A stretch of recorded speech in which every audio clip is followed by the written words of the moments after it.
हम कथा सुनाते राम सकल गुण धाम की। हम कथा सुनाते राम सकल गुण धाम की। ये रामायण है पुण्य कथा श्री राम की।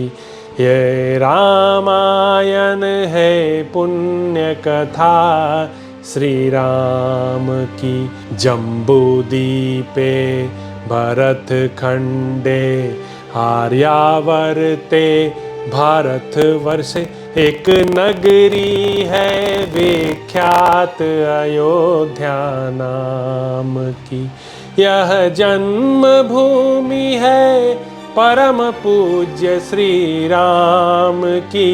यह जन्म भूमि है परम पूज्य श्री राम की। यह रामायण है पुण्य कथा श्री राम की। यह रामायण है पुण्य कथा श्री राम की। श्रीमद् वाल्मीकि रामायण भारत का स्वर्णिम महाकाव्य। 68वां सर्ग।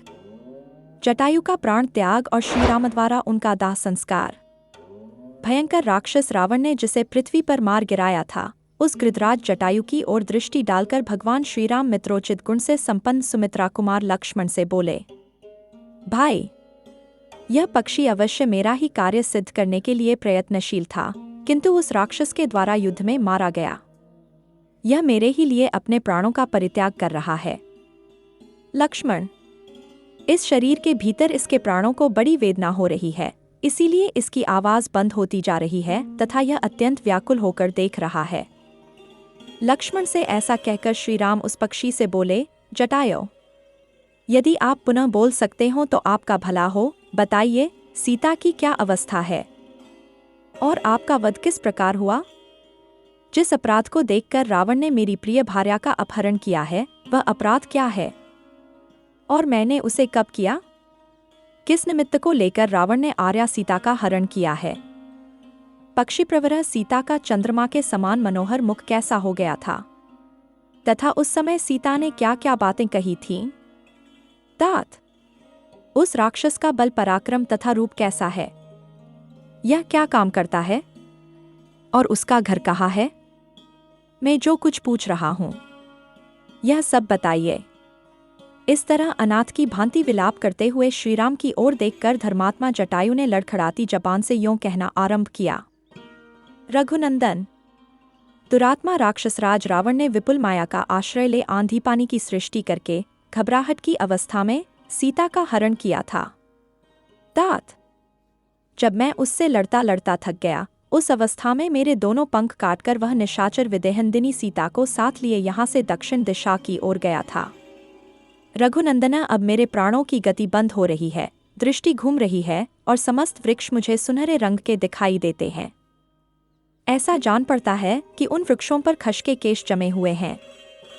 रावण सीता को जिस मुहूर्त में ले गया है, उसमें खोया हुआ धन शीघ्र ही उसके स्वामी को मिल जाता है। काकुत्स्था वह विंद नामक मुहूर्त था, किंतु उस राक्षस को इसका पता नहीं था। जैसे मछली मौत के लिए ही बंसी पकड़ लेती है, उसी प्रकार वह भी सीता को ले जाकर शीघ्र ही नष्ट हो जाएगा। अतः अब तुम जनकनंदिनी के लिए अपने मन में खेद न करो। संग्राम के मुहाने पर उस निशाचर का वध करके तुम शीघ्र ही पुनः विदेहराज कुमारी के साथ विहार करोगे। गृधराज जटायु यद्यपि मर रहे थे तो भी उनके मन पर मोह या भ्रम नहीं छाया था, उनके होश हवास ठीक थे। वे श्रीरामचंद्र जी को उनकी बात का उत्तर दे ही रहे थे कि उनके मुख से मांसयुक्त रुधिर निकलने लगा। वे बोले, रावण विश्रवा का पुत्र और कुबेर का सगा भाई है। इतना कहकर उन पक्षराज ने दुर्लभ प्राणों का परित्याग कर दिया। श्री रामचंद्र जी हाथ जोड़े कह रहे थे, कहिए कहिए, कुछ और कहिए, किंतु उस समय गृधराज के प्राण उनका शरीर छोड़कर आकाश में चले गए। उन्होंने अपना मस्तक भूमि पर डाल दिया, दोनों पैर फैला दिए और अपने शरीर को भी पृथ्वी पर ही डालते हुए वे धराशायी हो गए। गृधराज जटायु की आंखें लाल दिखाई देती थीं। प्राण निकल जाने से वे पर्वत के समान अविचल हो गए। उन्हें इस अवस्था में देखकर बहुत से दुखों से दुखी हुए श्री रामचंद्र जी ने सुमित्रा कुमार से कहा, लक्ष्मण, राक्षसों के निवास स्थान इस दंडकारण्य में बहुत वर्षों तक सुखपूर्वक रहकर इन पक्षराज ने यहीं अपने शरीर का त्याग किया है। इनकी अवस्था बहुत वर्षों की थी। इन्होंने सुदीर्घ काल तक अपना अभ्युदय देखा है, किंतु आज इस वृद्धावस्था में उस राक्षस के द्वारा मारे जाकर ये पृथ्वी पर सो रहे हैं, क्योंकि काल का उल्लंघन करना सबके ही लिए कठिन है। लक्ष्मण देखो, ये जटायु मेरे बड़े उपकारी थे, किंतु आज मारे गए। सीता की रक्षा के लिए युद्ध में प्रवृत्त होने पर अत्यंत बलवान रावण के हाथ से इनका वध हुआ है। बाप दादों के द्वारा प्राप्त हुए गीधा के विशाल राज्य का त्याग करके इन पक्षराज ने मेरे ही लिए अपने प्राणों की आहुति दी है। शूर, शरणागत, रक्षक, धर्मपरायण श्रेष्ठ पुरुष सभी जगह देखे जाते हैं। पशु पक्षी की योनियों में भी उनका अभाव नहीं है। सौम्य, शत्रुओं को संताप देने वाले लक्ष्मण, इस समय मुझे सीता के हरण का उतना दुख नहीं है जितना कि मेरे लिए प्राणत्याग करने वाले जटायु की मृत्यु से हो रहा है। महायशस्वी श्रीमान राजा दशरथ जैसे मेरे माननीय और पूज्य थे, वैसे ही ये पक्षराज जटायु भी हैं। सुमित्रा नंदन, तुम सूखे काष्ठ ले आओ, मैं मदकर आग निकालूंगा और मेरे लिए मृत्यु को प्राप्त हुए इन गृधराज का दाह संस्कार करूंगा। सुमित्रा कुमार, उस भयंकर राक्षस के द्वारा मारे गए इन पक्षीराज को मैं चिता पर चढ़ाऊंगा और इनका दाह संस्कार करूंगा। फिर ये जटायु को संबोधित करके बोले, महान बलशाली गृध्रराज, यज्ञ करने वाले, अग्निहोत्री, युद्ध में पीठ न दिखाने वाले और भूमिदान करने वाले पुरुषों को जिस गति की, जिन उत्तम लोकों की प्राप्ति होती है, मेरी आज्ञा से उन्हीं सर्वोत्तम लोकों में तुम भी जाओ। मेरे द्वारा दाह संस्कार किए जाने पर तुम्हारी सद्धति हो। ऐसा कहकर धर्मात्मा श्री रामचंद्र जी ने दुखित हो पक्षराज के शरीर को चिता पर रखा और उसमें आग लगाकर अपने बंधु की भांति उनका दाह संस्कार किया। तदंतर लक्ष्मण सहित पराक्रमी श्रीराम वन में जाकर मोटे मोटे महारोही, कंदमूल विशेष काट लाए और उन्हें जटायु के लिए अर्पित करने के उद्देश्य से उन्होंने पृथ्वी पर कुश बिछाए। महायशस्वी श्रीराम ने रोही के गूदे निकालकर उनका पिंड बनाया और उन सुंदर हरित कुशाओं पर जटायु को पिंडदान किया। ब्राह्मण लोग परलोकवासी मनुष्य को स्वर्ग की प्राप्ति कराने के उद्देश्य से जिन पितृ संबंधी मंत्रों का जप आवश्यक बतलाते हैं, उन सबका भगवान श्रीराम ने जप किया। तदंतर उन दोनों राजकुमारों ने गोदावरी नदी के तट पर जाकर उन गृध्रराज के लिए जलांजलि दी। रघुकुल के उन दोनों महापुरुषों ने गोदावरी में नहाकर शास्त्रीय विधि से उन गृध्रराज के लिए उस समय जलांजलि का दान किया। महर्षितुल्य श्रीराम के द्वारा दाह संस्कार होने के कारण गृध्रराज जटायु को आत्मा का कल्याण करने वाली परम पवित्र गति प्राप्त हुई। उन्होंने रणभूमि में अत्यंत दुष्कर और यशोवर्धक पराक्रम प्रकट किया था, परंतु अंत में रावण ने उन्हें मार गिराया। तर्पण करने के पश्चात वे दोनों भारी पक्षराज जटायु में पितृतुल्य सुस्थिर भाव रखकर सीता की खोज के कार्य में मन लगा देवेश्वर विष्णु और इंद्र की भांति वन में आगे बढ़े। उत्तरासर्ग। लक्ष्मण का अयोमुखी को दंड देना तथा श्रीराम और लक्ष्मण का कबंध के बाहुबंध में पड़कर चिंतित होना। इस प्रकार जटायु के लिए जलाली दान करके वे दोनों रघुवंशी बंधु उस समय वहां से प्रस्थित हुए और वन में सीता की खोज करते हुए पश्चिम दिशा नैऋत्य कोण की ओर गए। धनुष, बाण और खड्ग धारण किए वे दोनों इक्ष्वाकुवंशी वीर उस दक्षिण पश्चिम दिशा की ओर आगे बढ़ते हुए एक ऐसे मार्ग पर जा पहुंचे जिस पर लोगों का आना जाना नहीं होता था। वह मार्ग बहुत से वृक्षों, झाड़ियों और लताबेलों द्वारा सब ओर से घिरा हुआ था। वह बहुत ही दुर्गम, गहन और देखने में भयंकर था। उसे वेगपूर्वक लांघकर वे दोनों महाबली राजकुमार दक्षिण दिशा का आश्रय ले उस अत्यंत भयानक और विशाल वन से आगे निकल गए। तदंतर जनस्थान से 3 कोस दूर जाकर ये महाबली श्रीराम और लक्ष्मण क्रौचारण्य नाम से प्रसिद्ध गहन वन के भीतर गए। वह वन अनेक मेघों के समूह की भांति श्याम प्रतीत होता था। विविध रंग के सुंदर फूलों से सुशोभित होने के कारण वह सब ओर से हर्षोत्फुल्लसा जान पड़ता था। उसके भीतर बहुत से पशु पक्षी निवास करते थे। सीता का पता लगाने की इच्छा से ये दोनों उस वन में उनकी खोज करने लगे। जहाँ तहाँ थक जाने पर ये विश्राम के लिए ठहर जाते थे। विदेहनदिनी के अपहरण से उन्हें बड़ा दुख हो रहा था। तत्पश्चात वे दोनों भाई 3 कोस पूर्व जाकर क्रौचारण्य को पार करके मतंग मुनि के आश्रम के पास गए। यह वन बड़ा भयंकर था, उसमें बहुत से भयानक पशु और पक्षी निवास करते थे। अनेक प्रकार के वृक्षों से व्याप्त वह सारा वन गहन वृक्षावलियों से भरा था।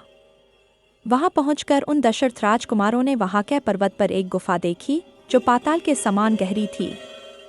वह सदा अंधकार से आवृत रहती थी।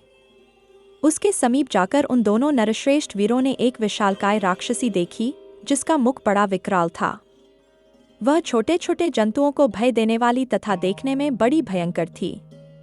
उसकी सूरत देखकर घृणा होती थी।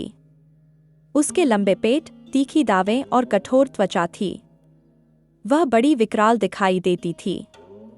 भयानक पशुओं को भी पकड़कर खा जाती थी। उसका आकार विकट था और बाल खुले हुए थे। उस कंदरा के समीप दोनों भाई श्रीराम और लक्ष्मण ने उसे देखा। वह राक्षसी उन दोनों वीरों के पास आई और अपने भाई के आगे आगे चलते हुए लक्ष्मण की ओर देखकर बोली, आओ हम दोनों रमण करें। ऐसा कहकर उसने लक्ष्मण का हाथ पकड़ लिया। इतना ही नहीं, उसने सुमित्रा कुमार को अपनी भुजाओं में कस लिया और इस प्रकार कहा, मेरा नाम अयोमुखी है। मैं तुम्हें भार्यारूप से मिल गई तो समझ लो बहुत बड़ा लाभ हुआ और तुम मेरे प्यारे पति हो। प्राणनाथ वीर, यह दीर्घकाल तक स्थिर रहने वाली आयु पाकर तुम पर्वत की दुर्गम कंदराओं में तथा नदियों के तटों पर मेरे साथ सदा रमण करोगे। राक्षसी के ऐसा कहने पर शत्रुसूदन लक्ष्मण क्रोध से जल उठे। उन्होंने तलवार निकालकर उसके कान, नाक और स्तन काट डाले। नाक और कान के कट जाने पर वह भयंकर राक्षसी जोर जोर से चिल्लाने लगी और जहां से आई थी उधर ही भाग गई। उसके चले जाने पर वे दोनों भाई शक्तिशाली श्रीराम और लक्ष्मण बड़े वेग से चलकर एक गहन वन में जा पहुंचे। उस समय महातेजस्वी, धैर्यवान, सुशील एवं पवित्र आचार विचार वाले लक्ष्मण ने हाथ जोड़कर अपने तेजस्वी भ्राता श्रीरामचंद्र जी से कहा, आर्य, मेरी बाईं बाह जोर जोर से फड़क रही है और मन उद्विग्न सा हो रहा है। मुझे बार बार बुरे शकुन दिखाई देते हैं, इसलिए आप भय का सामना करने के लिए तैयार हो जाइए। मेरी बात मानिए। ये जो बुरे शकुन हैं, वे केवल मुझे ही तत्काल प्राप्त होने वाले भय की सूचना देते हैं। इसके साथ एक शुभ शकुन भी हो रहा है। यह जो वजुल नामक अत्यंत दारुण पक्षी है, यह युद्ध में हम दोनों की विजय सूचित करता हुआ सा जोर जोर से बोल रहा है। इस प्रकार बलपूर्वक उस सारे वन में वे दोनों भाई जब सीता की खोज कर रहे थे, उसी समय वहां बड़े जोर का शब्द हुआ जो उस यन का विध्वंस करता हुआ सा प्रतीत होता था। उस वन में जोर जोर से आंधी चलने लगी। वह सारा चन उसकी लपेट में आ गया। वन में उस शब्द की जो प्रतिध्वनि उठी, उससे वह सारा वन प्रांत गूंज उठा। भाई के साथ तलवार हाथ में लिए भगवान श्रीराम उस शब्द का पता लगाना ही चाहते थे कि एक चौड़ी छाती वाले विशालकाय राक्षस पर उनकी दृष्टि पड़ी। उन दोनों भाइयों ने उस राक्षस को अपने सामने खड़ा पाया। वह देखने में बहुत बड़ा था, किंतु उसके न मस्तक था न गला कबंध, धड़मात्र ही उसका स्वरूप था और उसके पेट में ही मुंह बना हुआ था। उसके सारे शरीर में पैने और तीखे रोएं थे। यह महान पर्वत के समान ऊंचा था। उसकी आकृति बड़ी भयंकर थी। वह नील मेघ के समान काला था और मेघ के समान ही गंभीर स्वर में गर्जना करता था। उसकी छाती में ही ललाट था और ललाट में एक ही लंबी चौड़ी तथा आग की ज्वाला के समान दहकती हुई भयंकर आँख थी जो अच्छी तरह देख सकती थी। उसकी पलक बहुत बड़ी थी और वह आँख भूरे रंग की थी। उस राक्षस की दाएं बहुत बड़ी थी तथा यह अपनी लपलपाती हुई जीभ से अपने विशाल मुख को बारंबार चाट रहा था। अत्यंत भयंकर रीछ, सिंह, हिंसक पशु और पक्षी ही उसके भोजन थे। वह अपनी एक एक योजन लंबी दोनों भयानक भुजाओं को दूर तक फैला देता और उन दोनों हाथों से नाना प्रकार के अनेकों भालू, पक्षी, पशु तथा मृगों के यूथपतियों को पकड़कर खींच लेता था। उनसे जो उसे भोजन के लिए अभीष्ट नहीं होते, उन जंतुओं को वह उन्हीं हाथों से पीछे ढकेल देता था। दोनों भाई श्रीराम और लक्ष्मण जब उसके निकट पहुंचे, तब वह उनका रास्ता रोककर खड़ा हो गया। तब वे दोनों भाई उससे दूर हट गए और बड़े गौर से उसे देखने लगे। उस समय वह एक कोस लंबा जान पड़ा। उस राक्षस की आकृति केवल कबंध, धड़ के ही रूप में थी, इसलिए वह कबंध कहलाता था। वह विशाल, हिंसापरायण, भयंकर तथा दो बड़ी बड़ी भुजाओं से युक्त था और देखने में अत्यंत घोर प्रतीत होता था। उस महाबाहु राक्षस ने अपनी दोनों विशाल भुजाओं को फैलाकर उन दोनों रघुवंशी राजकुमारों को बलपूर्वक पीड़ा देते हुए एक साथ ही पकड़ लिया। दोनों के हाथों में तलवारें थीं, दोनों के पास मजबूत धनुष थे और वे दोनों भारी प्रचंड तेजस्वी विशाल भुजाओं से युक्त तथा महान बलवान थे, तो भी उस राक्षस के द्वारा खींचे जाने पर विवशता का अनुभव करने लगे। उस समय वहां शूरवीर रघुनंदन श्रीराम तो धैर्य के कारण व्यथित नहीं हुए, परंतु बालबुद्धि होने तथा धैर्य का आश्रय न लेने के कारण लक्ष्मण के मन में बड़ी व्यथा हुई। तब श्रीराम के छोटे भाई लक्ष्मण विषादग्रस्त हो श्री रघुनाथ जी से बोले, वीरवर, देखिए, मैं राक्षस के वश में पड़कर विवश हो गया हूँ। रघुनंदन, एकमात्र मुझे ही इस राक्षस को भेंट देकर आप स्वयं इसके बाहुबंधन से मुक्त हो जाइए। इस भूत को मेरी ही बलि देकर आप सुखपूर्वक यहाँ से निकल भागिए। मेरा विश्वास है कि आप शीघ्र ही विदेह राजकुमारी को प्राप्त कर लेंगे। ककुत्स्थकुल भूषण श्रीरामा वनवास से लौटने पर पिता पितामहों की भूमि को अपने अधिकार में लेकर जब आप राज सिंहासन पर विराजमान होइएगा, तब वहां सदा मेरा भी स्मरण करते रहिएगा। लक्ष्मण के ऐसा कहने पर श्रीराम ने उन सुमित्रा कुमार से कहा, वीर, तुम भयभीत न हो। तुम्हारे जैसे शूरवीर इस तरह विषाद नहीं करते हैं। इसी बीच में क्रूर हृदय वाले दानव शिरोमणि महाबाहु कबंध ने उन दोनों भाई श्रीराम और लक्ष्मण से कहा, तुम दोनों कौन हो? तुम्हारे कंधे बैल के समान ऊंचे हैं। तुमने बड़ी बड़ी तलवारें और धनुष धारण कर रखे हैं। इस भयंकर देश में तुम दोनों किस लिए आए हो? यहाँ तुम्हारा क्या कार्य है? बताओ। भाग्य से ही तुम दोनों मेरी आंखों के सामने पड़ गए। मैं यहाँ भूख से पीड़ित होकर खड़ा था और तुम स्वयं धनुष्बाण और खड्ग लिए तीखे सींग वाले दो बैलों के समान तुरंत ही इस स्थान पर मेरे निकट आ पहुंचे। अतः अब तुम दोनों का जीवित रहना कठिन है। दुरात्मा बंध की ये बातें सुनकर श्रीराम ने सूखे मुख वाले लक्ष्मण से कहा, सत्य पराक्रमी चीर, कठिन से कठिन असह्य दुख को पाकर हम दुखी थे ही, तब तक पुनः प्रियतमा सीता के प्राप्त होने से पहले ही हम दोनों पर यह महान संकट आ गया, जो जीवन का अंत कर देने वाला है। नरश्रेष्ठ लक्ष्मण, काल का महान बल सभी प्राणियों पर अपना प्रभाव डालता है। देखो न, तुम और मैं दोनों ही काल के दिए हुए अनेकानेक संकटों से मोहित हो रहे हैं। सुमित्रा नंदन, देव अथवा काल के लिए संपूर्ण प्राणियों पर शासन करना भाररूप कठिन नहीं है। जैसे बालू के बने हुए पुल पानी के आघात से दह जाते हैं, उसी प्रकार बड़े बड़े शूरवीर, बलवान और अस्त्रवेता पुरुष भी सम्रांगण में काल के वशीभूत हो कष्ट में पड़ जाते हैं। ऐसा कहकर सुदृढ़ एवं सत्य पराक्रम वाले महान बल विक्रम से संपन्न महायशस्वी प्रतापशाली दशरथ नंदन श्रीराम ने सुमित्रा कुमार की ओर देखकर उस समय स्वयं ही अपनी बुद्धि को सुस्थिर कर लिया। इस प्रकार श्री वाल्मीकि निर्मित आर्ध रामायण आदि काव्य के अरण्यकांड में 69वां सर्ग पूरा हुआ। हम कथा सुनाते राम सकल गुण धाम की, हम कथा सुनाते राम सकल गुण धाम की। ये रामायण है पुण्य कथा श्री राम की। ये रामायण है पुण्य कथा श्री राम की। जम्बूदीपे भरत खंडे आर्यावर्ते भारत वर्षे एक नगरी है विख्यात अयोध्या नाम की। यह जन्म भूमि है परम पूज्य श्री राम की। यह जन्म भूमि है परम पूज्य श्री राम की। यह रामायण है पुण्य कथा श्री राम की। यह रामायण है पुण्य कथा श्री राम की।